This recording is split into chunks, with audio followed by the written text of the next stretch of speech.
Hello all my friends, I hope you're having an outstanding, fabulous day this summer. Well, I guess it's still spring.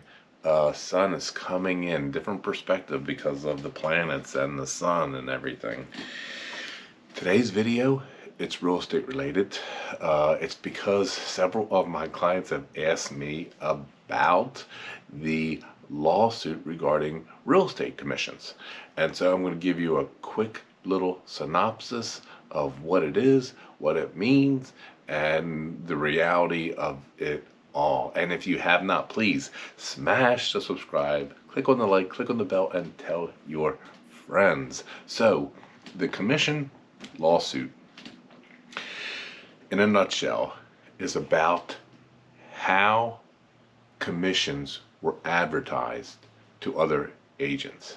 And the settlement is about how the commissions will be advertised in the future for real estate agents, which in a nutshell, again, they won't be advertised on the multiple lists. So prior to the lawsuit, a realtor would put the commission offered to the buyer's agent or the seller's agent into the realtor computer, and it would be broadcast for the agents to see.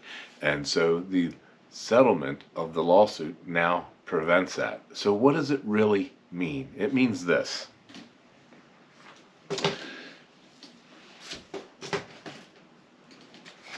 It really means no change. And why, as a practical matter, there's not going to be any change? Because of this. Nobody works for free. Some of the falsehoods about the lawsuit. The seller pays no commission. That's not true. Commissions have always been negotiable from time immemorial. A seller could always say, I'm not going to do this, I'm not going to do this, I'm only going to do this, I'm only going to do that. It's about how it was represented to other agents that is the issue. So, seller paying no commission, that's not true. Still allowed, and no one works for free. If a buyer agent brings a buyer in, that buyer agent is going to want to get paid. He's not going to do, even churches are not charities, and the agent is still going to want to get paid. So somehow the agent is going to get paid. Another falsehood is that people say, well, now prices are going to drop because there's not going to be any commissions. There are still going to be commissions, and prices are not going to drop. Prices are based on the economy and the demand and the number of buyers, a whole bunch of factors. And commission is not one of those factors that comes into prices dropping. Another falsehood, the world will be a better place. No, it's going to be more complicated. Why? Because the lawsuit now prevents the buyers or seller agents offered commission to be put on the multiple list service. So now it's going to have to be advertised in different forums in different manners to comply with the settlement, if the settlement is accepted, which will be the end of this year, near the end of this year. However, the National Association of Realtors is putting into effect the changes that were agreed upon in the settlement effective July. The commission, again, still needs to get to those who are in the deal. So, what does it really mean? I list your house. I charge you whatever percentage. I split it up 50-50. Half of it Long and Foster to me, half of it to the other agent and their company. Now, some agents, and I've had this happen to me personally, which I don't care. It just tells me that the seller,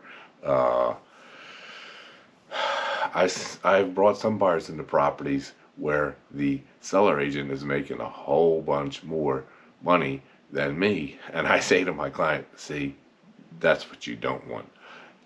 You don't want the seller agent doing that. unless there's some unknown reason why it's extra hard work or whatever. But the more commission that you offer to the buyer's agent, the more buyers will come to your property, because those buyer agents, they get paid by a commission. So when they see that commission, they bring buyers. I listed a house one time for over $1 million, and the commission was 6%, split 50-50, and my client offered a $10,000 selling bonus. And I had so many showings on that home, and when I got feedback, I told my seller, I was like, they're all coming for that commission and the bonus. They were trying to force a square into a round hole, but it eventually worked, and we got a contract. So the commission offered is what drives buyers, agents, to bring buyers to your home. And so what does that mean? It means when you offer a commission to a buyer's agent, you get the most buyers. You get the most money because you have more competition. They've done studies that for sale by owners, they actually get 18% less money than with agents. And so I've never seen an 18% commission. So people who try to save money on commissions typically shoot themselves in the foot. And you need an agent, obviously, as a listing agent, to help you with the contract and issues that come up, and hurdles and the minutia. But as a buyer and a buyer's agent, the buyer agent is doing the same things. So what's going to happen now? Come July, I'm going to tell all my sellers, we're maintaining the status quo. This is the commission. We're going to split it 50-50 with the buyer's agent, and we're going to advertise it the way that we can legally advertise it. And if there's other agents who are not doing that,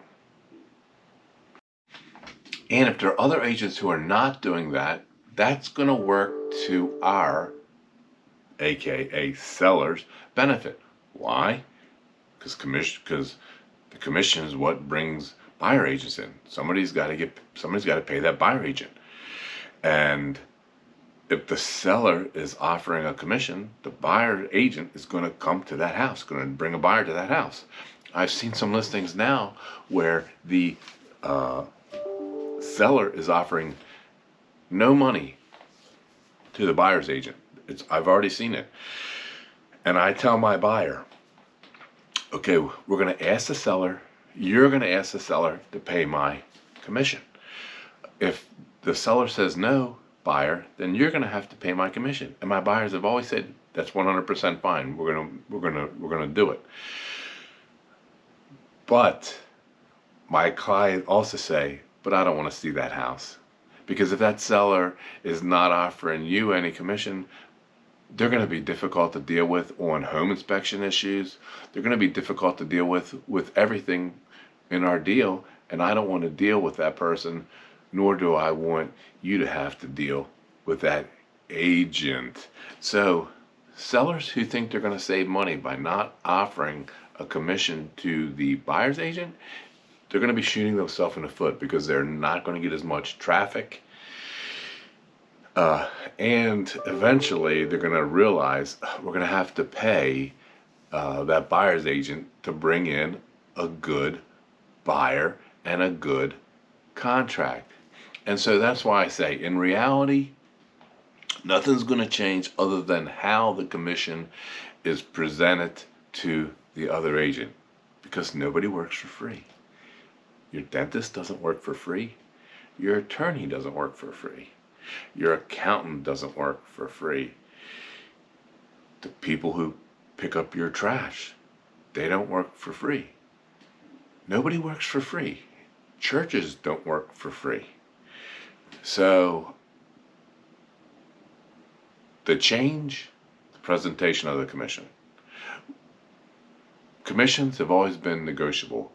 a seller has always been able to say, I don't want to pay the buyer's agent. That's how it's always been. I remember when I first started selling real estate, there was other companies out there that had their gimmick, they were 1.75. I'll charge you 1.75 to sell their house. And then at one point I got hold of their brochure. Somebody gave it to me. 1.75 is just for that agent to list the house and a photograph. That's it. Nothing else. And then if you flip the page of the brochure, it said, okay, if you want me to pay for a buyer's agent, it's 2.5%. So you add the 2.5 and the 1.75, then you're almost up to what I would charge. But then if you flip the page again, the agent has in there, but for advertising, more photos, basically to do what should be done to sell your house, I'm going to charge you, and to put it on the street to the other agent, I'm going to charge you 5%. And I told the person who gave this to me, I was like, well, that's what I would charge you anyway. So smoke and mirrors. Commission's always negotiable. You get what you pay for. 1.75 got you in the computer and a photograph. Why would you not want professional guidance, advice, and a listing for one of the biggest things that you sell and purchase in your life? People say to me, in the past, people said, I don't want to pay that. And I'm like, well, then I'm not the man for the job. And 21 plus years, I'm knocking on 180 some $million in real estate now. In 2023, I was ranked number 9 in homes sold in the Longa Foster Company. 99.9% of my business is referrals. Why? Because I do a good job. I treat people fairly. I tell them the truth. And so, bottom line, nothing's going to change with regards to the commissions other than how they're presented. Sellers can still pay or not pay a commission. That's always been the case. And smart sellers will continue to pay a commission to a buyer's agent, especially in the beginning, because in the beginning, when this transition is starting, there's going to be a lot of sellers who are misinformed because their agents don't know how to tell them what's really happening, and they're not going to be paying that commission on the street. And all my sellers are going to be, and all my sellers are going to be bringing in the buyers and multiple contracts. I guarantee it, 100% guarantee it. So anyway, if you have any questions or comments, or if you think I missed something, or if you think I'm a wackadoo and not correct, please tell me in the comments. You can email me, you can call me, you can text me, you can message me, and thank you very much for watching. And my real estate videos get very little traction. It's all about my bike videos. My bike videos have been crushing on YouTube. I'm going to 600 subscribers and 63,000 video views in about 5 months or so. But my real estate and legal tips are good, but it's the bike. So whoever's watching this, thank you very much. I love you all. And if you have not, smash the subscribe, click on the like, click on the bell. Until next time, see ya!